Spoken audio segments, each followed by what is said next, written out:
Hey guys, and thanks for checking out my Frostblaze Trickster build showcase for 3.23 Affliction Week.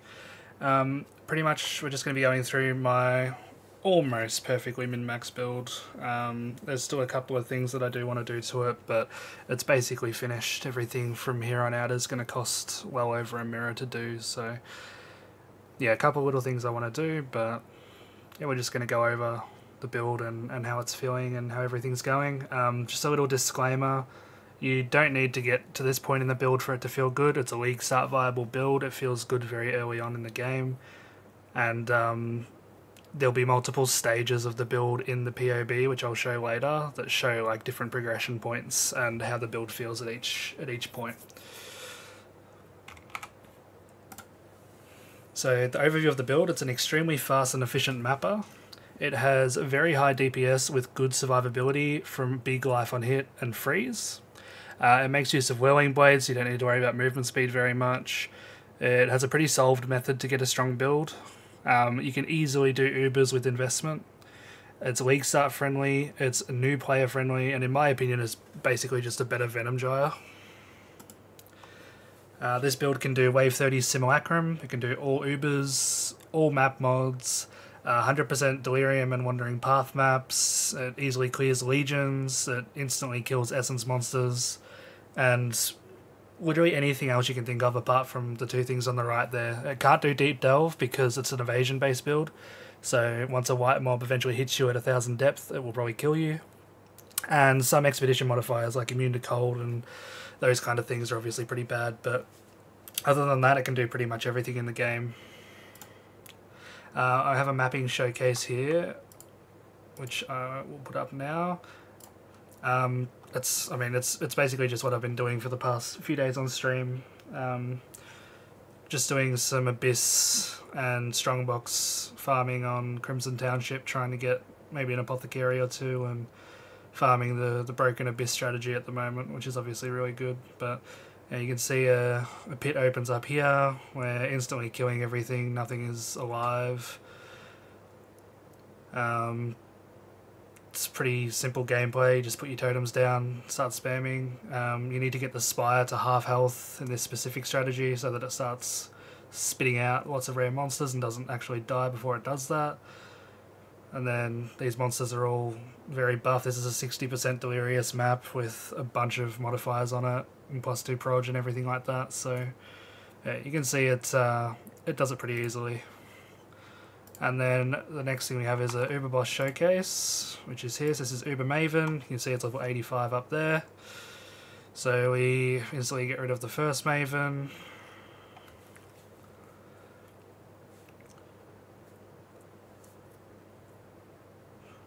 Pretty self-explanatory. We skip all of the memory games except for the first one, because you can't actually skip the first one. So you'll see here, she instantly goes into memory game. You can't stop her from doing it, so you do the first memory game. The reason I'm not killing those mobs very quickly is because I'm not putting my totems down because I'm being lazy. Yeah, so we kill her again here. The brain doesn't even have time to get any balls down.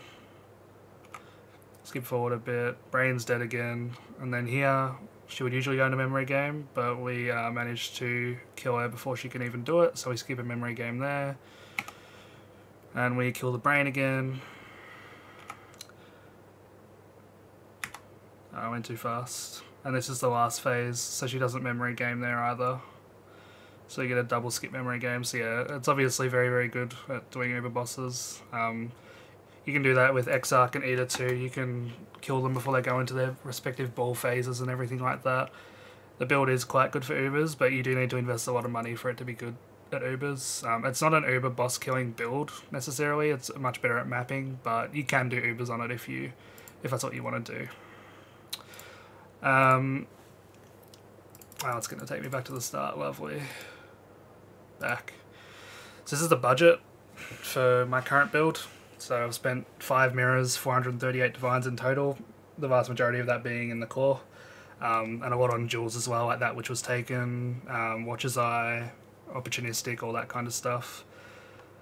But yeah, you can see roughly how much I spent on all my gear there. the upgrades I was talking about before that I still want to do. So upgrading the Mirror Claw from 18 to 20 crit damage and 15 to 20 DD while focused. That's what we're working on now. We're trying to save up some money to get that finished. Double Corrupted Heat Shiver with +1 power and either +2 duration or +2 curse. This doesn't exist. Same with the Double Corrupted Taming with Hatred Effect and Attack Speed. It doesn't exist. And a 4 Anoint Yoke, which is a crazy amount of currency to even attempt to do. So I don't know if we'll do that before the end of the league, but probably not. But that's pretty much the only upgrades I can do for the build right now. There is one other thing I can do, but yeah, it's a lot of work to make it work, so I don't know if I'm going to do it. The path of building. So we're going to go into the POB now. I'm going to show you guys a few things. So this is the POB. What I was talking about before is that there's different progression points. So this is my current 443 million DPS that I have right now. But you can see there's day 1, 3, 5 and 7, week 2 and month 1 in here. So this shows my progression through the whole league. So if we get up the week 2 tree, we get the week 2 skill gems and we get the week 2 gear here. You can see I had 155 million DPS at this point in week 2. And you can see all my old gear, so my old claw, my old shield, everything like that. So you can use these as like a good good stepping stones as like what you should do next, how you should upgrade your gear next. So you'll have all this to play around with so that you can upgrade your build similarly to how I upgraded my build over time, and you can see how I did it. So you can get ideas for how you want to upgrade your build. And just quickly, we're going to go over the config and why everything is clicked. Let me just put everything back to here, here, and here. Whoops. I can't click. Okay, so this is fully current. It's everything we have. So the config. These are the gods that we use, Solaris and Garakan. And we've got it on Guardian Pinnacle Boss, so this is Pinnacle Boss damage. And I'm going to go over why everything is clicked. Power charges is clicked because on our Assassin's Mark, which is here, the default quality is cursed enemies have a 5% chance to gain a power charge when hit. So you get to full power charges very quickly as long as you're hitting a unique enemy. Same with frenzy charges. This comes from the tree right here. 10% chance to gain a frenzy charge when you hit a marked enemy. So again, they stack up very quickly. You have no trouble getting full frenzy charges. Are you focused? This one is kind of like, I guess, fake DPS in a way. You would have to divide the number it gives by 3, so it's like what? It's like 50 million damage, so technically it's only like 17 million damage because it only has 33% uptime. But I like focus a lot because if you have it on a separate button, which I do, you can use it when you need to burst the boss, so I don't really consider it fake DPS. Are you fortified? We use a charm this league to get fortification. So melee hits have 9% chance to fortify. So you're just always fully fortified on this build. This is a huge defensive layer. You can see how much the defenses change when that comes off. Are you elusive? Yes, Nightblade gives us elusive. We're always elusive. Have you summoned a totem recently? This is for a jewel. Are you on consecrated ground? This is from Bottled Faith. So this is how we crit cap. Or the enemy being on consecrated ground is how we hit cap. This being 1, this is for opportunistic. So if this isn't 1, we lose a lot of our damage. You can see opportunistic does a lot of work here. Have you crit recently? This is for a jewel, so this needs to be clicked. You're 100% crit chance, so you're always going to be critting. Is the enemy at close range? This is for the close range accuracy mastery. So this is how we hit cap. If they aren't at close range, which they always are, we're not hit capped. So it's very important to have this. And is the enemy blinded? We are getting our blind from a murderous eye jewel in a darkness enthroned. So this is 12% chance to blind enemies on hit with attacks. And we attack, 15 times per second, so they're always going to be blind. They're burning from Heat Shiver, burning and ignited from Heat Shiver. They're chilled, fully chilled and frozen because we do so much damage. They're on brittle ground because we have brittle on our boots, right here. And this is also how we crit cap. Without that, we're not even close to crit capped. And are they shocked? Yes, this is from Yoke and Taming. And they're full shocked because of how much damage we have. This 3 here is the taming modifier, so we have 3 of these on an enemy, so this goes to 3, so this is what our taming damage comes from, so you can see if we get rid of that we lose a bit of damage. Is the enemy intimidated? We have intimidate on hit on a ring here, intimidate enemies for 4 seconds on hit, and the last thing is the enemy on consecrated ground, so yeah, we're not crit capped without this. So yeah, bottled faith and brittle are extremely important for our crit capping.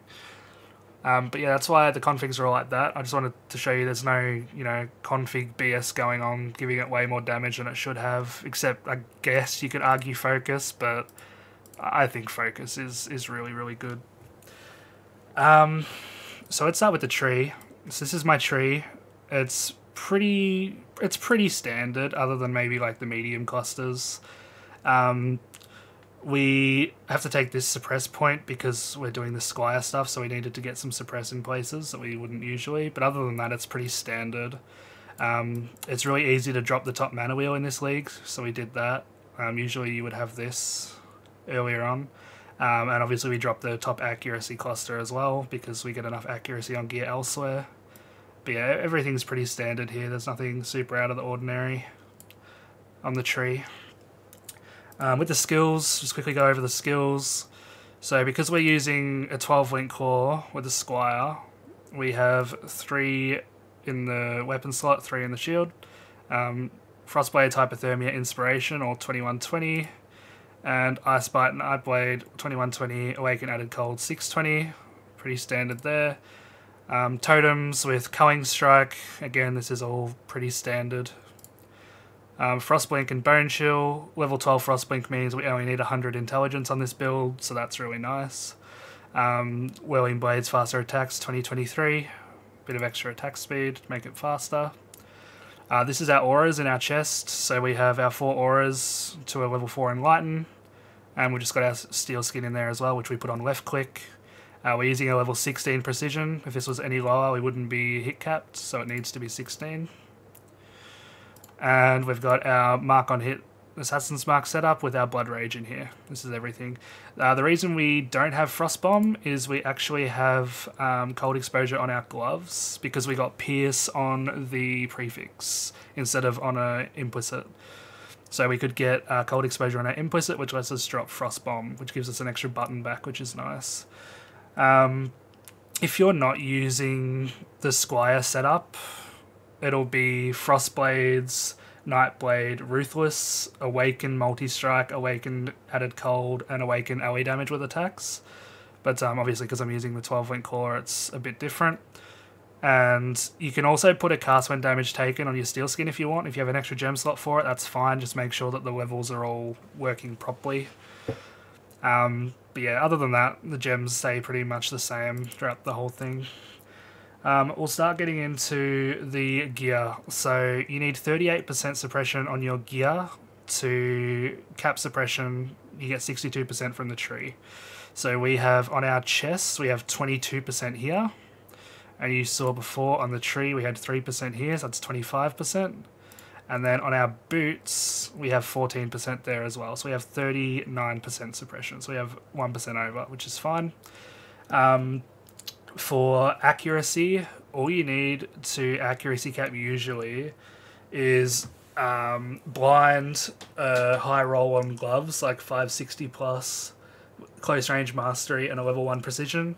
But we really wanted to drop the accuracy on our gloves, so we dropped accuracy, we leveled our precision up to 16 to make up for the accuracy that we lost, and that's why we're able to get the temple mod, the attack speed, and the chaos res all together.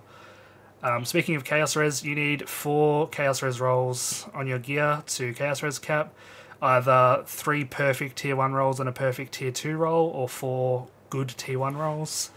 I went for the first one, so we've got perfect tier 1 here, perfect tier 1 here, perfect tier 1 here, and perfect tier 2 on the ring here. So that's how we chaos res capped. For elemental resist capping, if you're taming, yoke, and heat shiver all have good rolls on them, you can cap your ally res with just 3 suffixes, 3 tier 1 suffixes.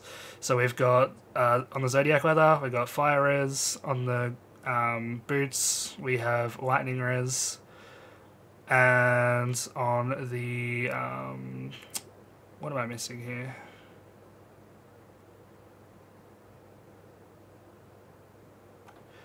What am I missing here?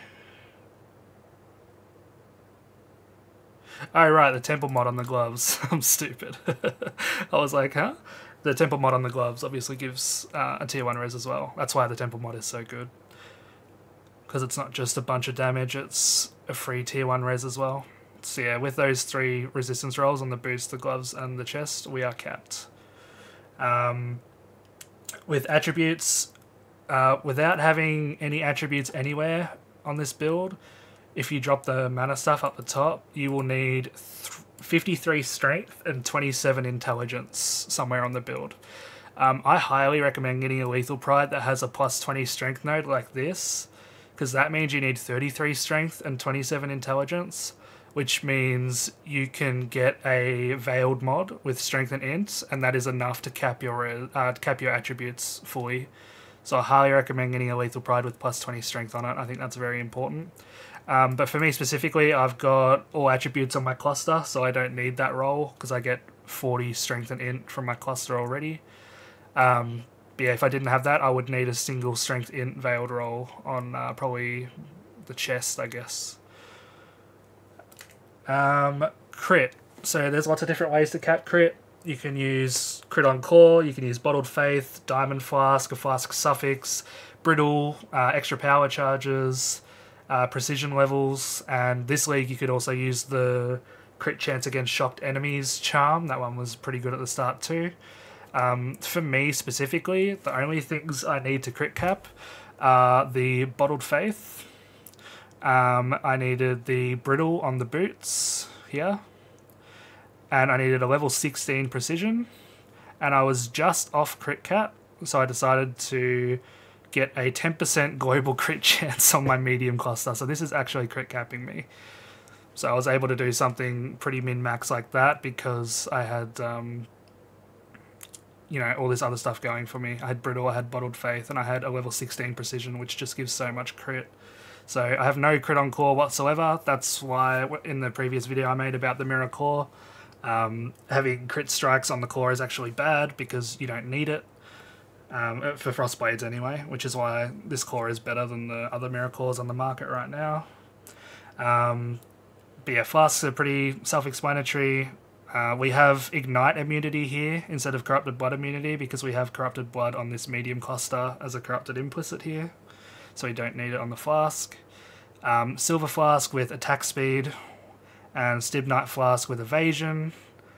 I could drop this. I go from 95% to 91% evasion.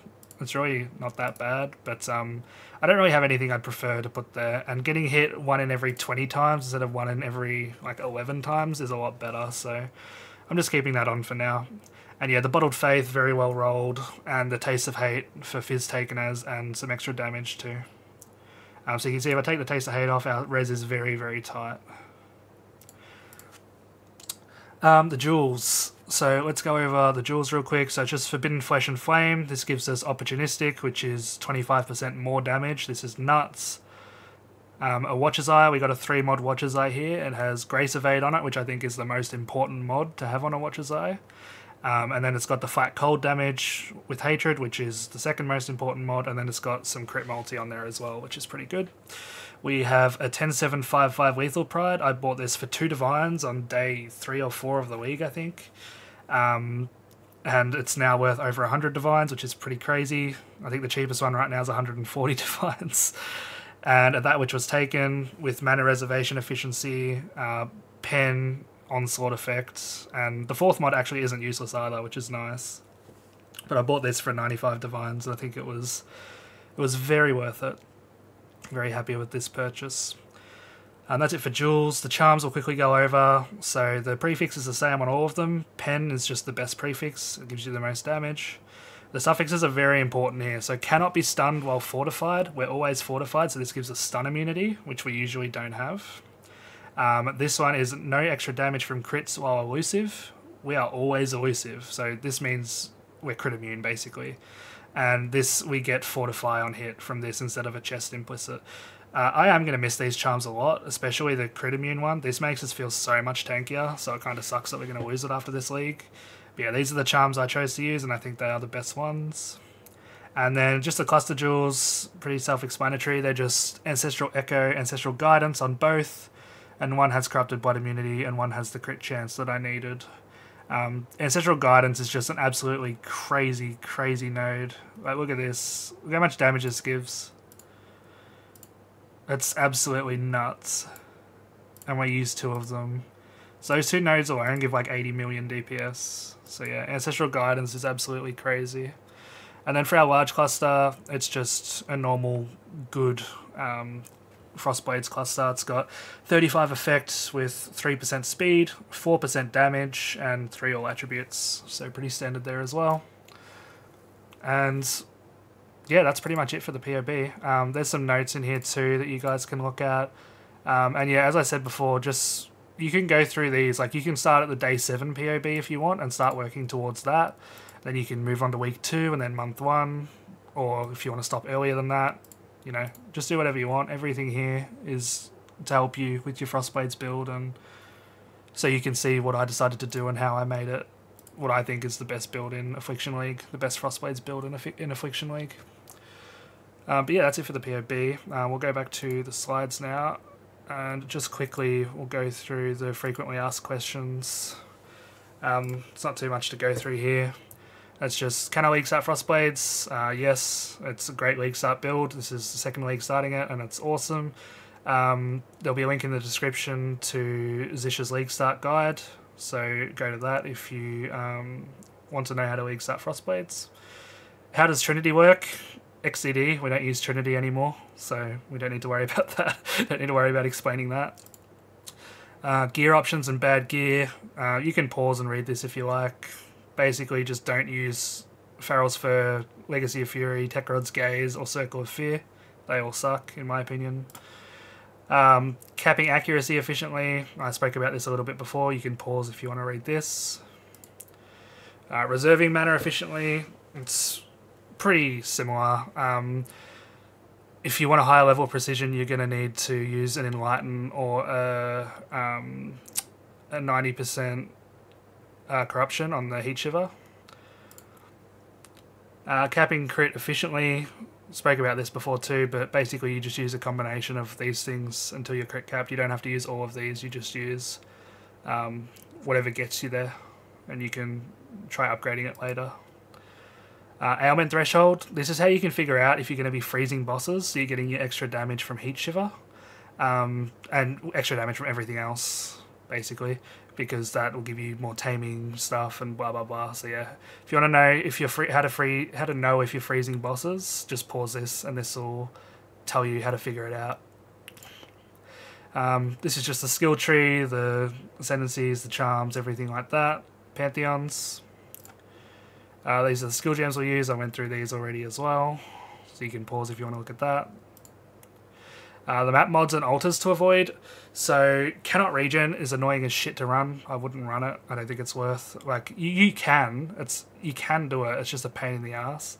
And Alley Reflect. If you're careful, you can run Alley Reflect. It's fine. You will kill yourself with Frostblink sometimes if you aren't paying attention to it. Alter wise, you've got Exarch. Take chaos damage per second during flask effect. This one's really not that bad, honestly. I could probably even take that off the list. The meteor one, this does a lot of damage, so it will kill you off guard if 2 meteors hit you at the same time, so keep that in mind. And the Eater mod, this is the worst mod by far. If you take this mod, you have 0% evasion from 95, so this mod is really, really, really bad. Don't take this if you can avoid it. Some other bits and pieces, yeah, just more little questions. Pause this if you want to read that. And that's it. Thanks very much for watching, guys. All the links will be in the description. It'll have my better trading link in there so you guys can find the items that I find. It'll have, yeah, the Zish's League Start Guide will be in there. The POB link will be in there. Everything you guys need will be in there. So yeah, thanks very much for watching. Come check out my stream at twitch.tv/Spraahz, and I'll catch you guys in the next video.